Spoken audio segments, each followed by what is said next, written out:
Nagler from Cheesehead TV. So we're really excited for that. We do have some technical difficulties going on. So Jeremy's on stream, but we can't hear him at the moment. But if he joins in, we'll have him. But Jeremy, can you kick us off with the intro?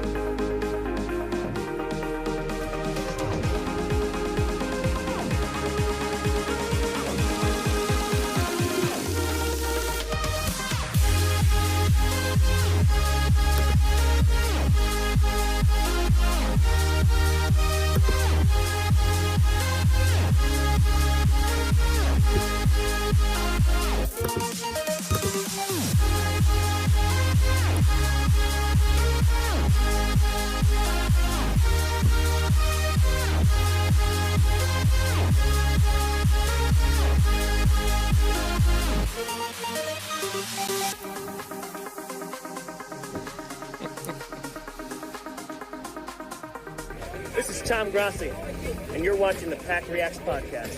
Let's go. That's all they give him? That's all they give him?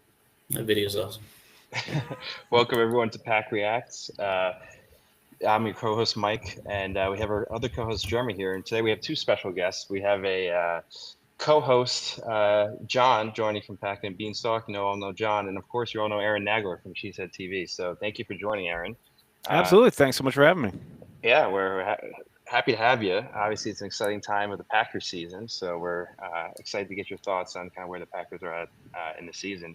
But we want to kick it off to you. So how we work PackReacts is we always have guests on, and how we like to handle our guests is kind of have you explain how you became a Packers fan. One, kind of give us the story behind Cheesehead TV. I'm sure a lot of our viewers are already aware of kind of your story, but just for the viewers that aren't, just going to give a background of yourself and everything like that.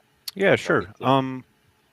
Packers fan really started from consciousness. My earliest memory in my life is my grandfather taking me to Lambeau when I was 3 years old. And like I said, it's just been part of my blood, part of my family, part of my life, pretty much since I can remember anything in this world. So that was always the way. And then, I went to school in North Carolina, at North Carolina School of the Arts, and that's where I met Corey Benke, my co-founder at Cheesehead TV, who I took an instant disliking to when we first met. But then we became really, really, really good friends. And we both moved to New York. We were both actors for a while. But, at some point life intervenes and I had to get an actual job. And when I did, I really wanted to keep kind of creating somehow. And so I started writing about football. And then Corey had the genius idea. He said, look, because we would call each other every week and just pretty much just yell at each other and argue about the Packers. And he said, look, you keep writing. We'll keep doing this, but we'll record it and we'll make it a podcast. And I said, what's a podcast? Because it's 2007 at this point, and no one was doing podcasts at that time. But yeah, it just kind of started like that. Just two guys who really love ball and really liked yelling at each other, and just right place, right time, really. I mean, 2007 was legit the year before Twitter started. So we were on Twitter early.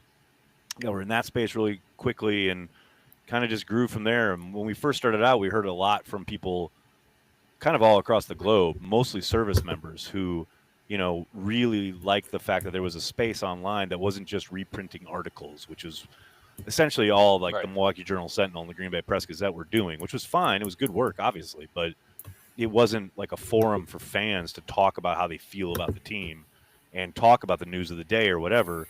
So that's what we did, and it just grew from there. I started covering the team for Gannett at some point after that, and then left that to kind of make Cheesehead TV my full-time job back in 2018, I want to say. So I was right before the pandemic, and then the pandemic happened, and we really leaned into watch parties and the community aspect of it, and it really took off. It was always kind of a going concern, but it was always kind of on the side until, coming out of the pandemic, it's become my full-time job. No, that's great. And I think, obviously Cheesehead TV was one of the trailblazers in this kind of space. And obviously, as the internet's expanded, YouTube has expanded, X has expanded, there's been a lot more people that have been trying to, break into it. But one thing I love about Cheesehead TV is, you were like the first mover into the space of like untraditional Packers media online, Hmm. but you've also helped a lot of different creators move up along the way. So obviously, like Andy Herman has Pack a Day podcast now, which is his own going concern, and he has a quit his full time job to do that full time. Yep. Someone like Dusty Evely, who's part of Pack a Day podcast, is great at film work and is a real student of of game. And like we cannot speak about anything about football like Dusty can. He's so great. But I'm just curious about like how that impacts your experience through Cheesehead TV over the years, and like how rewarding that is to see other people kind of grow through the platform. Yeah, it's kind of been the best part of the experience actually, where you start to see someone online who is got a really good eye for the game or a real great ability to express, or maybe I don't know, like some kind of oxygen where it's not done to death, right? And it's tougher now because there is so much content, right? We're inundated, like it's saturated almost. But every once in a while, someone comes along who has a really good eye for the game and a really great ability to kind of communicate that. And over the years, like you said, it's really become Cheesehead TV's almost become like a draft and develop content creator program. Is we've had so many people, the people you mentioned. There's plenty of folks out there doing a lot of great work who maybe got their start at Cheesehead TV or came through Cheesehead TV at some point or other.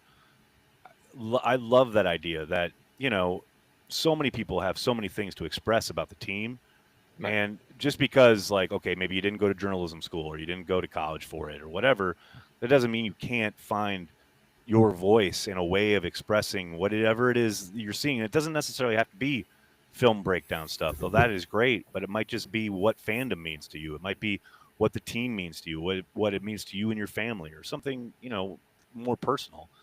I just love that there are so many people at this point now who have come kind of through or up through Cheesehead TV and then gone on to either have a career or find a niche where they can operate in whatever area it is they love. Yeah, and I mean, in the early Rodgers years, I think we all remember when Packers Twitter was literally just the Packers Twitter account, and it would be part of our feed, and we'd see what the Packers were tweeting, and it was just very basic stuff. Right. But it's stuff like Cheesehead TV that builds a community, and it makes it more fun to be a fan, and it takes watching games to another level. You Well, I can hope feel so. like you're at the bar watching the game when you're at home, just chatting with That's people. something that, like, it's funny you say that because I had someone email me a couple weeks ago or something, and they said almost exactly that. The fact that I think they led with, I don't know how you do it, but every time I'm watching Packers Daily or I'm watching Packer Transplants, it just feels like I'm with friends at the bar. And Yeah, Right. I don't want to say it's like a conscious thing, but it is something we want kind of to lean into, as far as there's so many times, especially when we first started out, I was very much like, I'm going to be a journalist. I'm going to be analytical about this.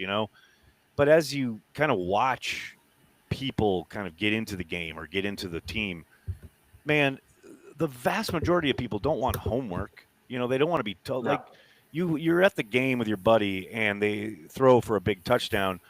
No one's sitting there. Well, not no one, but most people aren't sitting there going, "Well, what did the deep safety on the cover 3? What did he see there?" Like, no, they're high fiving their buddy, they're drinking a beer, and they're dancing because the Packers scored a touchdown, right? And again, I'm don't like there's 100% a place for the breakdown, the film stuff, the analytics. All of that is great, but I do think the vast majority of people just want to hang and talk ball, and that's fun, and that can be fun. And even that aspect of it, like, what was the scheme on that play? Like, that can be fun. But it's the idea that it's so precious and so, like, kind of walled off almost in certain that's the stuff I try to avoid, and we do try to make it more like you're just hanging out with friends and you're just talking ball. 100%. Right, and that's great. That's great. One thing I wanted to mention was like the whole Packers transplants show, right? Like that's really important to me, just the name, because um, you know you grew up in Appleton, correct? Right outside of Yep. Green Bay. Yes, Uh, sir. I grew up in New York. John grew up in Connecticut, just outside of New York, and Jeremy grew up in Pennsylvania. But we're not in historically Packers neighborhoods, although we did have some friends growing up that are Packers fans. Packers fans are everywhere. Hmm. But you know, growing up in a place outside of Green Bay, you kind of lose that aspect of community feel around the team. And growing a community like, Tom Grossi has built, like you guys have built at Cheesehead TV, like what we're kind of trying to build here at PackReacts, kind of really allows people, especially people younger that are Packers fans, to kind of find their niche when they might not have it physically. Like in the past, you had to have like be in that physical realm in order to be a fan of a team and have that social aspect of it, Yeah, the or get pretty proximity, lucky. right? Right. Yeah. It's something that thankfully I don't think that's as prevalent now as far as because we are kind of generations into this thing where I think there's a lot of folks who have grown up with the internet, right? Yep. And Exactly. they have the ability to find other like-minded fans and they all do find communities because when we started there was, and that's kind of the reason, one of the big reasons we called it Packer Transplants, because we're two guys who live in New York, but we Agree. are die hard, bleed green, fans of the team. And we would get occasionally, and I still do every once in a while get something like this. Like, you don't even live in Wisconsin. You're not a real fan, which is, of course, absolute nonsense, right? It's also funny you bring that up because I do tease Corey sometimes because we did meet in North Carolina and then we lived in New York for a very long time together. And then, of course, now he lives across the street from Lambeau Field, and we still call it Packer Transplants. It's like you couldn't be less of a transplant at this point than It's if true. you Yeah. tried, Yeah. unless you Right. moved into the pro shop, So, but It's true. I actually do take pride in that aspect, right? The idea that you can be as diehard as anyone in the state of Wisconsin and not live there. And one of Right. the greatest moments I think we've had as a brand was when the Packers played in London. And we went there and we had a meet up there at a pub. And the outpouring of just people telling their stories about how they came to be Packers fans and how Cheesehead TV helped them feel part of the community. That was one of our proudest moments because it was the exact idea you're talking about. Like, you can live in Hong Kong and you can still be a die-hard Packers fan. Hell, there's a movie out this week, No Packers, No Life, which is about the Japanese Packers cheer team that Oh came to wow. Lambeau and had a weekend there. Like, it I doesn't watched that. matter. Like, you can be anywhere on this earth and just be a monster Packers fan. Totally agree. John, you have a question? I mean, it helps. There's kind of three things I think about that help build this community. One is people from Wisconsin are some of the nicest people in the world. I really Yes. believe that. Truly. Two, at least in my lifetime, the Packers have been damn good for a long time. Yeah. And that makes it a lot easier to be a fan. And three, we own the thing. We can go to a shareholders meeting. It's our team as much as it's anybody else's team. So I appreciate all of that. I think maybe we get into, I know we got 10, 15 more. We get into some ball little. I'm curious, Aaron. I know we're all incredibly, incredibly biased because we love this so much. We want this team to win so bad. But do you have a realistic prediction through 7 weeks of how far they can take this thing this year? Well, yeah, realistically, they can go to the Super Bowl. They can win it. Now, a lot has to go right, and a lot has to transpire from now until then. But anytime anyone tells you that they don't look like a championship team or they don't look like a Super Bowl contender, like, you can safely set those folks to ignore because I can show you tape from 2010 when they lost to the Lions before Aaron Rodgers went out with his concussion, and they scored 0 points at Detroit, and everyone was calling for Mike McCarthy to be fired. Sounds familiar, right? And there's no way. And they do end up getting there, and they do end up as a 6 seed, and they go on their march, right? And I'm not saying that's the path, but the point is you don't know. You don't know what the path is. But what I do know is this team is insanely talented. It has talent everywhere. And part of it is going to be injury luck because that's the same every year. Yeah. Look at the Ravens. Would you want to be going through the season that the Ravens are going through right now as a fan? Right. Hell no. Right? No. Like, some of it is injury luck. That's always going to be the case. But then on top of that, it's how you're playing down the stretch heading into the playoffs. Obviously right now the Packers have not played the best ball. They have not been consistent week to week. But, man, I don't care about that. Just stack W's, which they've done these last couple games. Yeah. But the whole idea is continue to get better and then hopefully start playing your best ball late November into December and then into the playoffs. Because, man, until then, just whatever you're doing now, they're not hanging banners for that.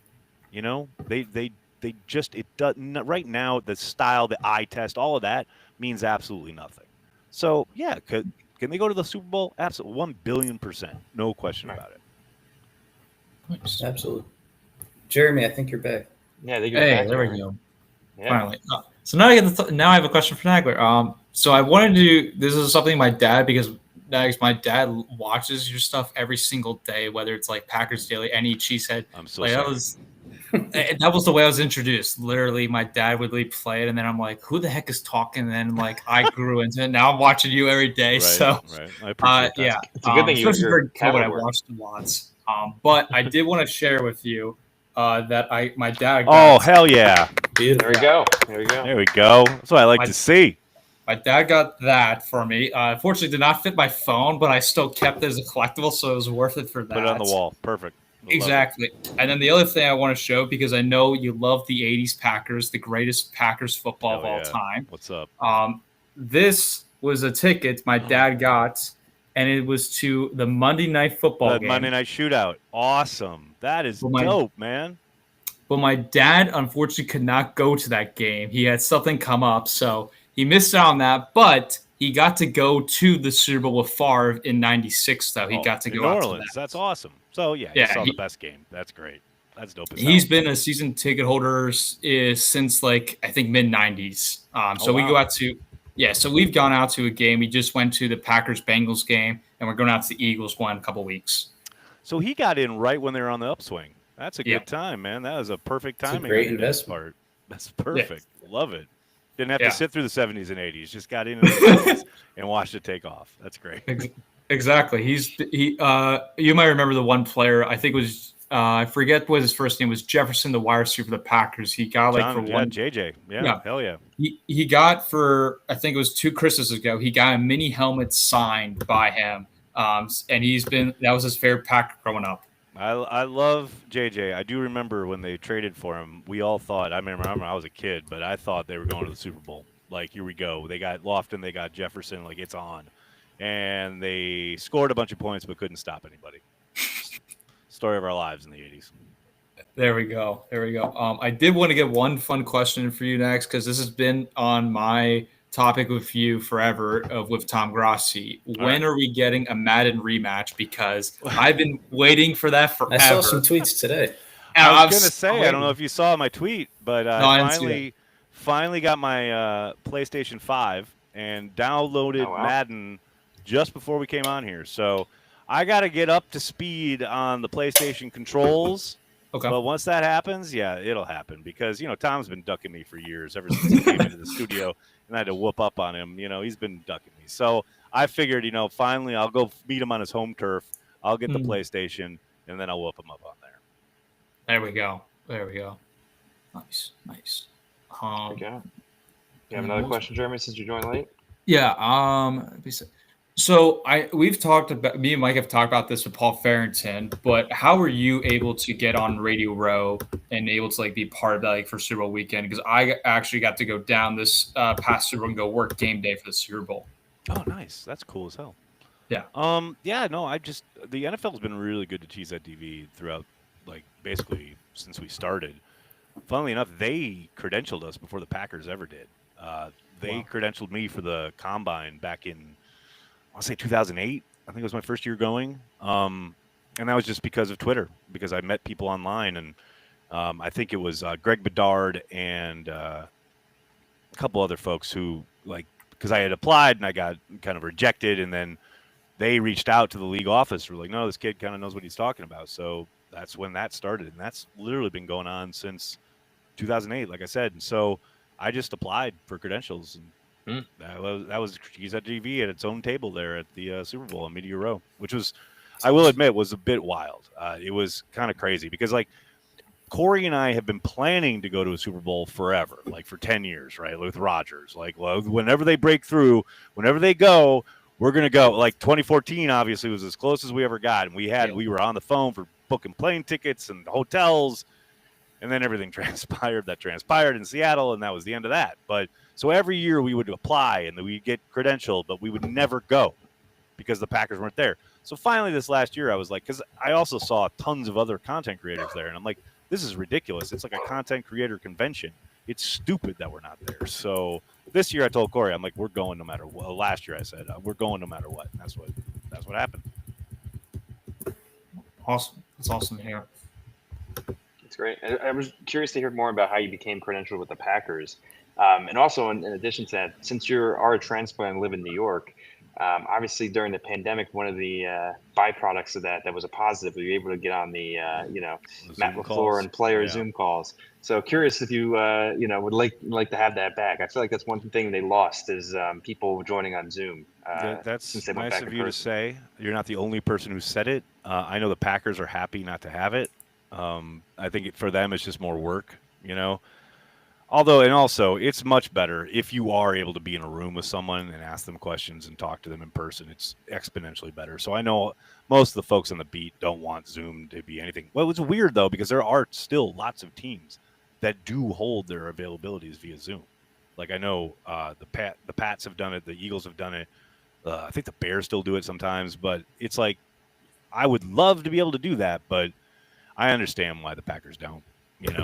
But at the same time, as far as credentials go, it's at some point I think they just kind of acquiesced and understood that, we're going to be creating content anyway, and we have gotten to a point where we kind of have a voice that people pay attention to.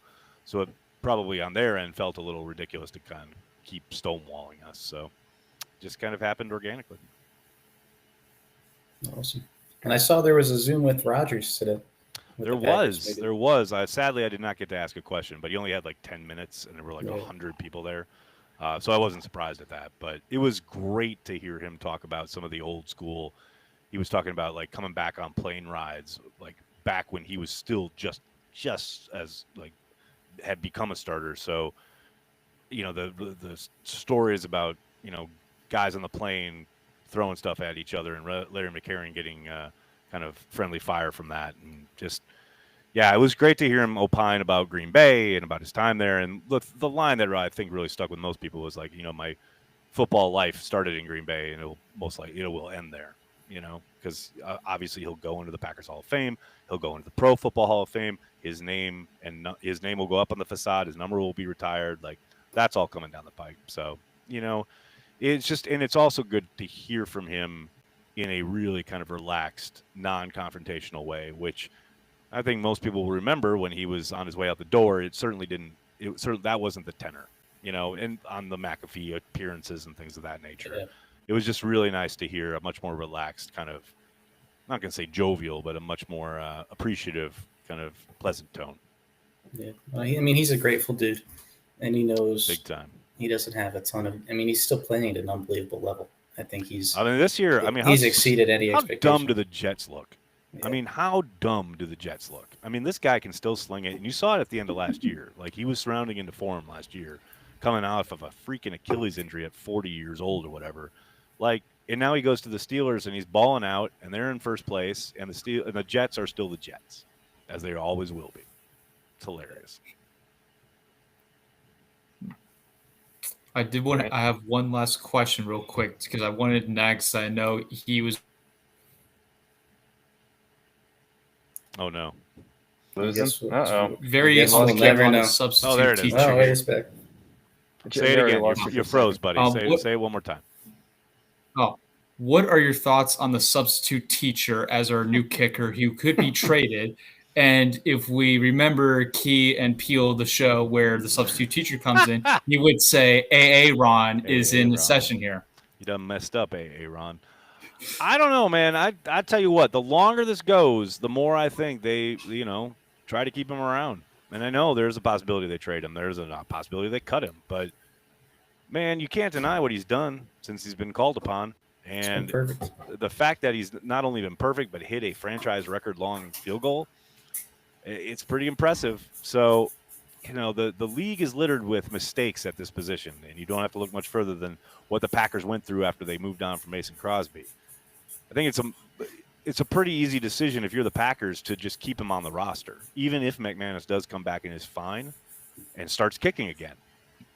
They keep open roster spots all the time. Hell, they just put up Jacob Monk from the PUP, and they didn't have to cut anybody because they were at 52, right? Now they're at 53. Right. Yeah, when they activate Christian Watson, they'll probably have to cut. Oh, they will have to cut somebody. I doubt it's the substitute teacher. We'll see, but it's a great problem to have. And it certainly beats where they were a couple years ago with Narv Dog and all that nonsense. Oh, yeah. All right, great. So it's coming up at 9 o'clock. We had around 30 minutes of your time, so we appreciate you joining. I think that's it from my end. I think we had it. Now we have Mike appreciate you joining. If there's anything, I think it was Jeremy. But the way we end the show is just going to show where everyone can find you, kind of what things you're doing. So, Jeremy, you want to start us off? Yeah.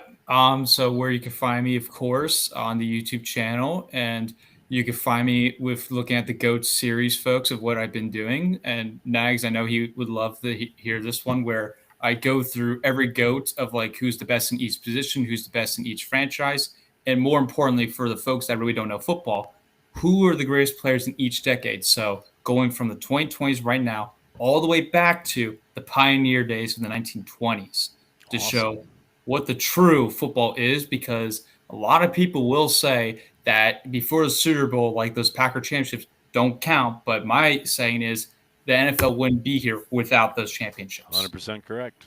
No doubt. That sounds dope. Yeah. Cool. Aaron, you're up next. Just go to cheeseheadtv.com. Hit the YouTube channel. Join us for Watch Party. Each and every game, we're on YouTube yelling at each other and yelling at the Packers. It's a lot of fun. And people from all over the world join us. It's a really good time. Thanks. John, you're up. Awesome. Yeah. Thank you again, Aaron. For me, it's just Packing the Beanstalk on Twitter. I'm just there for a good time. Post some stuff I find amusing. Perfect. Thank you guys again for having me on. Yeah, and for me, just PackReacts. So, we're lucky to do the show. Lucky to do the show with Jeremy, and really happy to have you on, Aaron. So, thanks for having us, and hopefully we'll have you back, and this time no more technical difficulties. So we apologize for that. Not a problem at all. Thanks so much for having me. Really appreciate it, guys. Go Pack, go. Go Pack, go. All right, Jeremy, you want to take us out? Well, we just did the Go Pack Go, so Nags just ended it for us, folks. So there we go. Nags did it for us, but we'll see you next week, folks. Thanks everyone for